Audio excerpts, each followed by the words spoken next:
Hi everyone, Ed from Humble&Brag here. Today we're going to look at a full funnel YouTube strategy for business. I'm going to walk you through a few examples of how you can create content on YouTube to satisfy each stage of the standard marketing funnel. So without further ado, let's dive in. So step number one, let's remind ourselves of what the marketing funnel looks like briefly, and let's take an example of how a product or how your awareness of the product would develop as you work your way down the funnel. So here on the Miro board, we have two examples of popular marketing funnels. On the left-hand side, we have funnel number one. This is probably the most popular illustration of the marketing funnel, taking you from awareness all the way through to evaluation, decision, that purchase moment, and then also the post-purchase stages of repeat purchases, loyalty, and advocacy.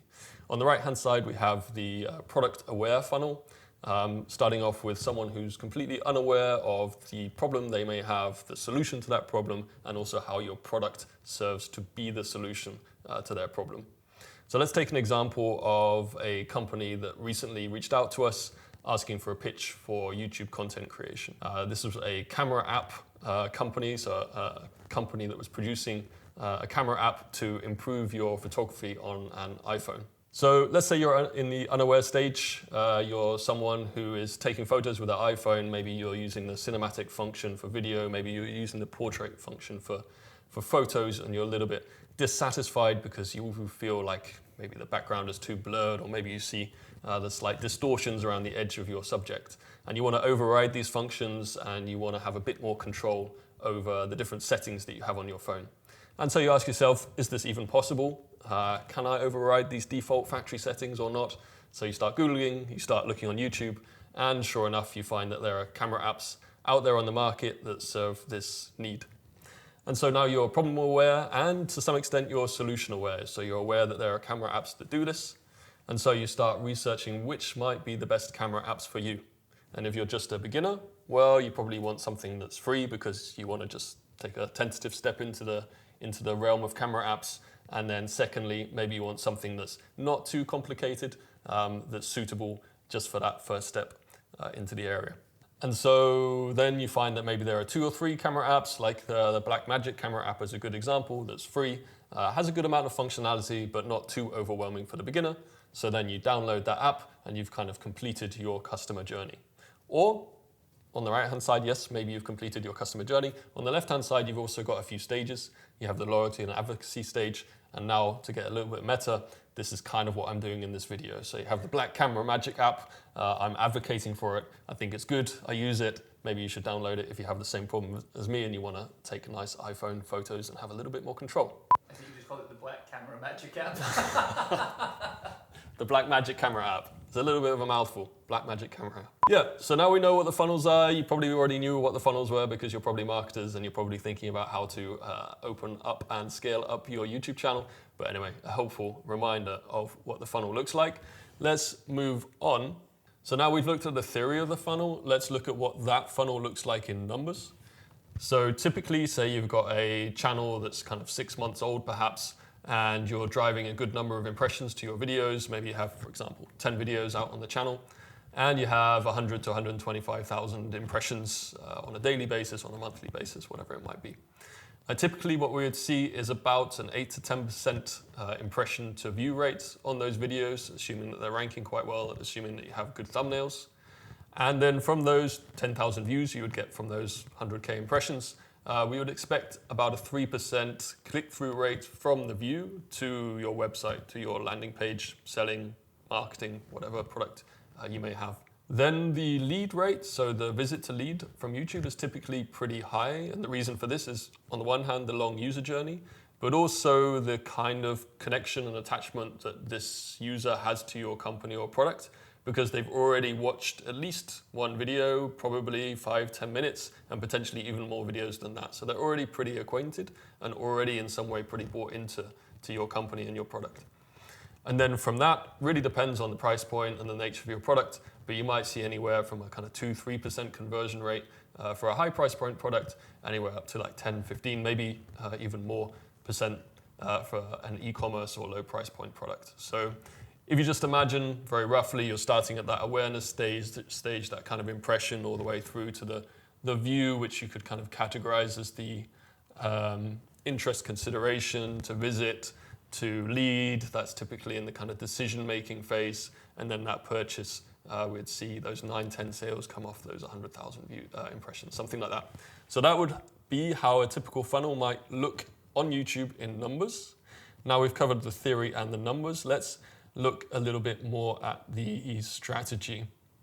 Now, one thing that's important to note on YouTube, here at Humble&Brag, we really see YouTube as a platform with a multitude of channels available to you. And each of these channels doesn't necessarily attach perfectly to each stage of the funnel, but as a kind of framework and as a bit of a paradigm to help decide how the YouTube strategy should work, often we think about it in this way. So you have the organic short form, so the YouTube Shorts, that's really about awareness driving. And that's partly because it's very difficult to drive traffic anywhere from a YouTube Short because you can't really use external links. So just because of the nature and the mechanics of that particular format, it's really about awareness driving. You might be able to drive up subscriber rates through YouTube Shorts, but either way, that's probably the main conversion that you'll be looking for. Next up, we have organic long form. So this obviously really depends on the kind of content that you're producing, but we typically see this as quite top of the funnel. So something that's going to drive a lot of views, potentially a good number of subscribers, and is also going to be pretty effective at driving those first visits to your website. Amongst this, you might also have paid channels at the top of the funnel. So obviously YouTube ad sequencing, pre-rolls, all those kinds of things, and also potentially influencer marketing that typically sits at that kind of consideration evaluation phase. So influencer marketing, obviously aiming at a niche that already exists, an audience that already exists, most likely in the same domain as your product or company, and really leveraging the influence of that influencer in order to drive traffic to your site, to drive those purchases as well. Then next up, as you work your way down the funnel, we typically see things like YouTube Lives, so online events, webinars that are streamed to YouTube, maybe streamed through a platform like Big Marker to drive registrations and lead creation, also to LinkedIn and other social platforms. You could stream to all those different things at the same time. If you stream to YouTube, then you're obviously, on the one hand, often getting prioritized in search rankings and also on recommended videos whilst you're streaming. And then it's also a way that you can really drive activation of the existing YouTube subscriber base and use that to drive them further down the funnel. So use CTAs throughout your YouTube Live to drive them to sales calls or future events or whatever it might be. But a real good nurture channel for sure. And similarly, around that level of the funnel are things like podcasts and vlogs. So here you might not get millions of views on your podcast or vlog, but it's a way of increasing retention on your channel, bringing people back and making sure that you're driving or building that kind of emotional connection to your audience as well. Then as we work our way further down the funnel, closer and closer to that purchase moment, we have the product testimonials, product reviews, product walkthroughs, all those kinds of things, basically introducing your product to the content increasingly as you work your way down the funnel. You have things like paid remarketing as well, so you could obviously remarket the audiences that have engaged with your organic content, which I think is a strategy that's going to become more and more powerful as time goes on and cookies disappear. And finally, we have the community tab, which is kind of an underused part of YouTube, and this can be obviously utilized to talk about updates, product updates, etc., company updates, also very importantly new releases on YouTube, but it can also be used really effectively to announce different deals and discounts just to help that audience, subscriber base, take that last step and actually purchase your product or service. Yeah, so those are all the different channels. I mean, there are also a few more that we could add there, but that's kind of generally the core of it. And how we generally map those to the funnel. So all those channels, you have the potential to use all those channels one way or another to build out your content strategy. Obviously, if you try to use all of them in one go, it's going to be quite overwhelming. So for the example that I'm going to look at, I just took the organic ones and mapped those to the kind of content that we could produce. And we'll describe how you can use that content basically to capture people at the top of the funnel, to really capture a lot of people at that broad part of the funnel, the awareness stage, and then how you can filter them down with the content, with the YouTube content that you're creating. So, without further ado, and there's a lot of ado already, but without any further ado, Two things. Have to rewind a little bit now. But one thing that's very important, we've mentioned in previous podcasts as well, is the funnel strategy. So I think for any organic strategy, whether YouTube, whether SEO, anything really, to really show business impact, you need to make sure that you have a decent funnel, or that you're developing a decent funnel in parallel to your organic strategy. What does a decent funnel look like on YouTube? Basically, the prerequisite for me is that there is some kind of free and low friction offering that someone is going to sign up for that's so desirable that the person almost doesn't realize it's marketing. They want to, I don't know, learn how to become a great iPhone photographer. Here's a free course, 7 days to become an expert in iPhone photography, for example. Hey, why not sign up for it? It's with me, the iPhone camera expert. You already know me, you already like me. Here's a free course. That kind of thing. And you then need to make sure that the kind of infrastructure around the video is in place. That means basically two things: that you have the links nice and prominent high up in the description. And then when you're recording the video, you're also saying, hey, click on this CTA, get this free course. Hey, it's going to give you, values and benefits. This is what you're going to get out of it. Go ahead, sign up today. Doesn't cost anything. Free, obligation, make sure there are no objection handling. And you will see a good sign-up rate, 3 to 10% probably. Aside from that free course, depending where your video is in the funnel, it might not make sense to drive people to that free course anymore because maybe they have already done the free course, or maybe they're a little bit more kind of informed, a bit more expert in that area. And so you might have a few other offerings that appeal to those different target groups. You could have a free event, so you say a live event with me, the expert. You can ask me questions. You can have kind of a little bit of one-to-one time with me, maybe. That sounds a little bit romantic. You could have this opportunity to ask the expert some questions in real time. And then finally, maybe they're even ready for a sales call. So maybe they've watched a couple of product reviews, maybe they've watched a couple of testimonials, they're convinced and they just want that help taking the last step. Maybe that's a sales call. So you could have all sorts of different CTAs. The fundamental one for me, especially at this awareness stage, top of the funnel, is that free offering, whatever that might be. Now let's move on to the reason you're really here, the content strategy. Now you've got all the basis. You understand, maybe just a quick summary whilst we're here. We looked at the funnel, we looked at the kind of numbers you could expect, we looked at the different channels and how they map to the funnel. Then we looked at how that funnel should look once someone hits your website. So the free offering, potentially things like events, potentially things like sales calls, as people work their way down the funnel, again, depending on the kind of product or service you have. And then it comes to the content strategy. As I mentioned before, we're really looking at organic content. And when it comes to something like long form, you can produce long form that's very much about top of the funnel, that really drives those views, that awareness, those subscribers, especially important when you're just starting out with a new channel. But you can definitely produce long form content that really addresses each stage of the funnel. So if you're looking at awareness, often it's very kind of search friendly terms, ideally with a bit of a twist that might get you onto YouTube users' homepage that might be a little bit more catchy. We'll look at a few examples of that in a moment, but really the kind of how-tos, the what is, the real informational or instructional content that people will spend so much time on YouTube for or searching for in order to introduce them to a topic. And that really builds credibility very quickly with you as an expert in the area. Next up, one format that I really like is the challenge format. So this is an opportunity to start integrating your product quite kind of implicitly and quite subtly into the content. So with the camera app, challenging an amateur, for example, to take the 10 best photos of their life over the next 7 days or whatever it might be. So something that's a little bit more engaging, entertaining, that shows someone's journey and also integrates your product.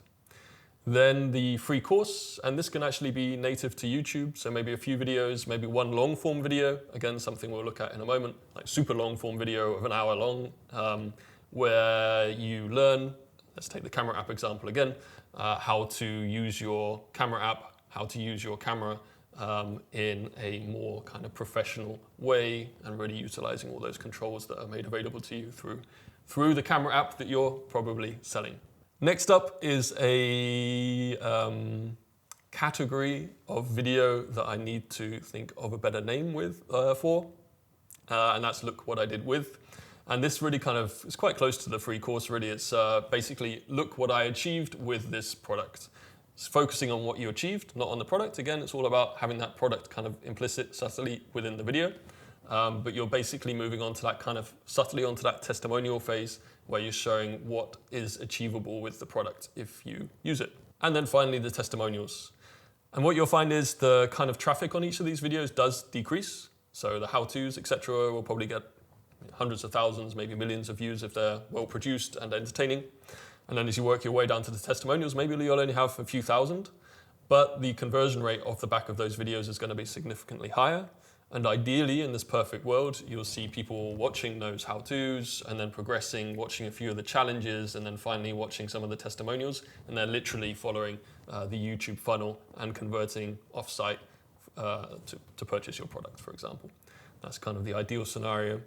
And at the same time, whilst those long forms really form or constitute the backbone of your strategy and are the most important bits of content and probably can survive standalone, nowadays you really want to support those with other content formats that are available to you. So the shorts, you can have your own independent short strategy to really drive awareness. If I was just really kind of starting out with this long form strategy, I'd be taking a lot of snippets from those long forms or taking filming the long forms and then filming a few shorts off the back of those long forms to support the releases and drive traffic there, and also a few teasers, some direct teasers for those videos as well. Then we also have the podcast format. So this is something that's typically very quick to turn around. It could be 10, 15 minute, 20 minute format. And this format basically enables you to address any current topics in your industry, where long form is often too slow to produce and respond to these changes in your industry quickly enough. And it also is a great opportunity for relationship building within your industry. So to bring in experts for interviews, to take advantage of their distribution channels and the credibility that they afford you as well. And critically, it's also, as I mentioned before, a way that you can really drive up retention and return visits to your YouTube channel as well. Then we're moving on to lives, pretty similar in some ways to the podcast. So you're doing it for a similar reason, for kind of reactivation, re-engagement, retention topics. And here, again, often it takes this educational, instructional slant, how to do something, how to learn something in a restricted and maybe slightly unfeasible space of time. So how to learn to be a professional camera app photographer in 45 minutes or something like that, and take them through that journey to really teach them some useful and kind of tangible skills in a short space of time, just as an example. And then finally, really utilizing the community tab, not only for the releases and updates on all the videos that you're producing, but also to drive traffic directly to the site through the various deals that you're offering on the product over time as well. So that's an important kind of conversion channel. And if I was just starting out, if I was just focusing on organic and obviously had some resource, then I would roll out a kind of strategy that looked a little bit like that. Obviously, that strategy looks pretty different depending on the company that you're promoting. So the last step in this video is basically to try and transpose that to a few different companies, and that is coincidentally what I have done just down here. And we have those 3 companies that reached out to us most recently, and we actually hadn't done before this video any strategic planning. And so I just kind of whipped this together with a few YouTube searches, brought a few ideas together, and already, like in about 10, 15 minutes or something, you kind of get an idea of how a strategy might take shape for each of these companies. So let's look at the top level, which is the awareness phase, and this is all the how-tos and what is. Say we're advertising or marketing for a crypto bank, immediately you see these introductory videos about what is Bitcoin, because it's a complicated topic, it's a complex topic. People need to understand it before they start diving in and spending and investing their money in this area. And you can see super high view counts, so unsurprisingly 6 million, 2 million, 2.5 million views on these videos. Even if we only got a small proportion of this, it would be significant. And these videos are actually surprisingly old. They're from pretty reputable sources, particularly the Guardian one.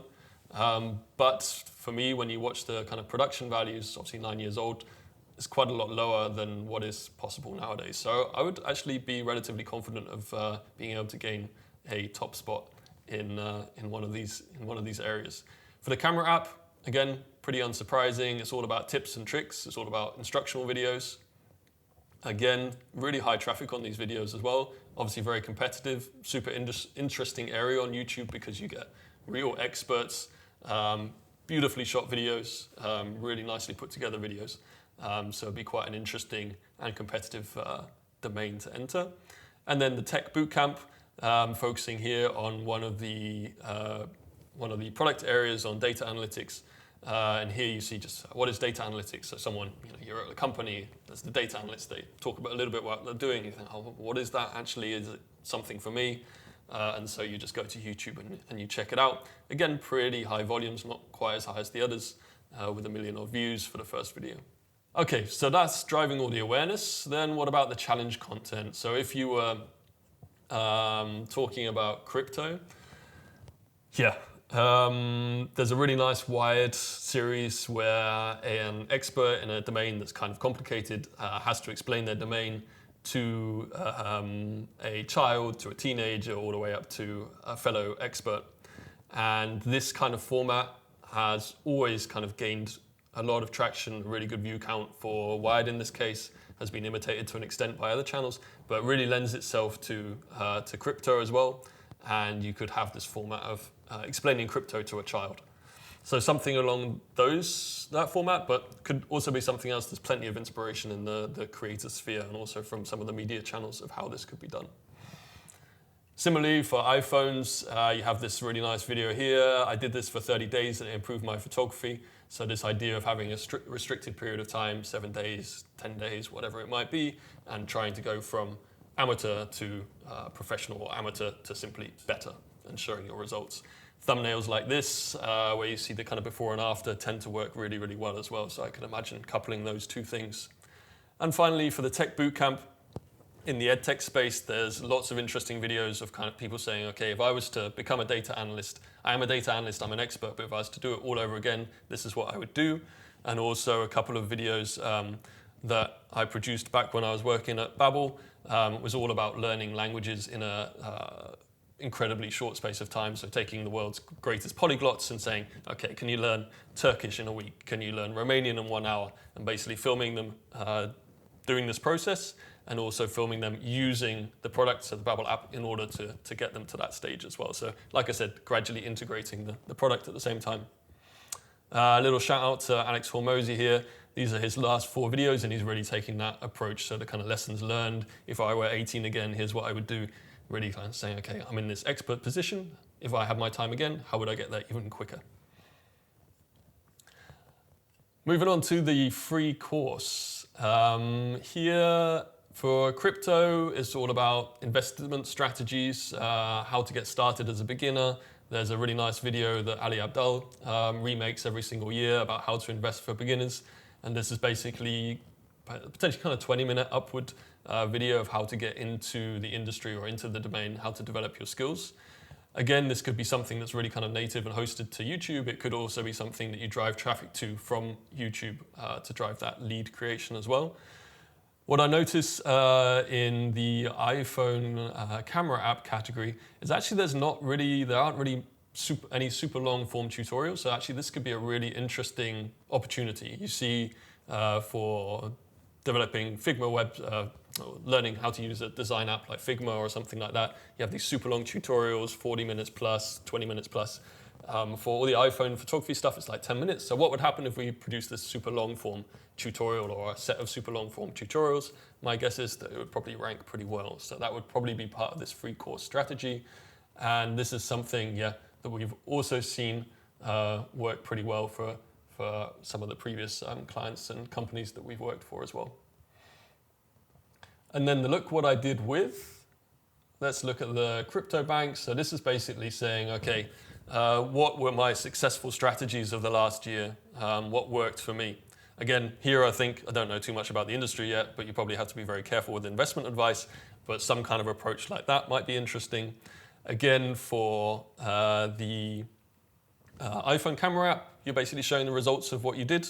I could link to the challenge as well, saying, okay, I was an amateur 7 days ago. Here are the 10 top photos that I took from my travels around Chile or whatever it might be. So really showing what's possible, again, implicitly using the product. And another approach that's a little bit different, that's not so much product focused, is showing the people behind that product. So here's the example from Babbel. You have one of those polyglots that was helping build the product, and showing the expertise, the kind of incredible world-class expertise that are behind the product is a great way of lending it credibility. Similar to the Nothing phone channel, which is one that I always like to call out, which brings in as the primary talent the CEO of the company. And then he reviews various different products in the same domain, so the iPhone versus the Nothing phone, etc., etc. That obviously situates him really, really well as the expert, and it's also quite light-hearted, so you kind of develop a little bit of an affinity for him as well, and for the company as well. And finally, the testimonial phase. And this is something that I think a lot of companies miss out on. It can feel like a little bit of a kind of tacky tactic, but super effective often. And like I said, again, I would call out here to the Nothing CEO. It can be done in quite a kind of fun, tongue-in-cheek and honest way as well.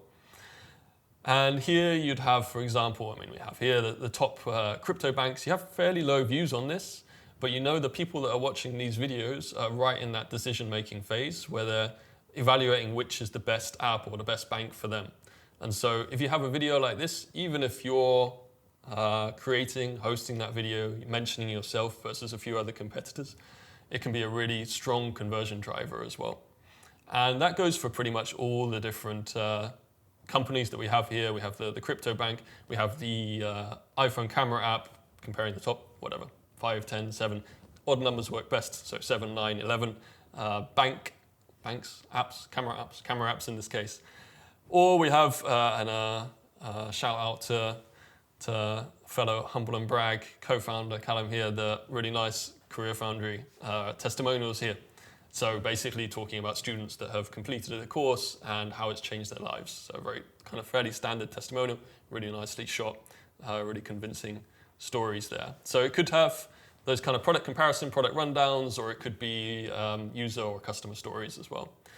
And there you have it. That was quite a lot of information, but it is quite a lot of information, so it's kind of unavoidable. All the way down from the awareness phase, and then working your way down the funnel to kind of more entertaining videos that integrate the product, ending up with all those testimonials, and then no doubt after watching all that incredible content, then the viewer will go on to your website and most likely sign up or purchase your product. And that brings me to the end of the video. So I hope you enjoyed it. I hope it was educational. I hope it was not too overwhelming. And if you did find this video useful, please like, please subscribe. And because this is social media, talk to us, write us a comment, ask us a question. You can also hop over to our YouTube channel, subscribe there. Well, you know that, you're on YouTube already. You can also check out our website, and you can also join our Humbleweed community, where we just talk about YouTube all day and talk about exactly these kinds of topics. And if you have any questions, you can literally DM us and we'll get back to you, and we might be able to give you a hand. And if you like this mirror board, we're going to share it in the description. Not entirely sure how yet, but if you do like it, if you want to use it for your own strategy, you are more than welcome. You can find the link in the description. Yes, lots of stuff to do. It's been a joy speaking to you as ever, and I will see you next time.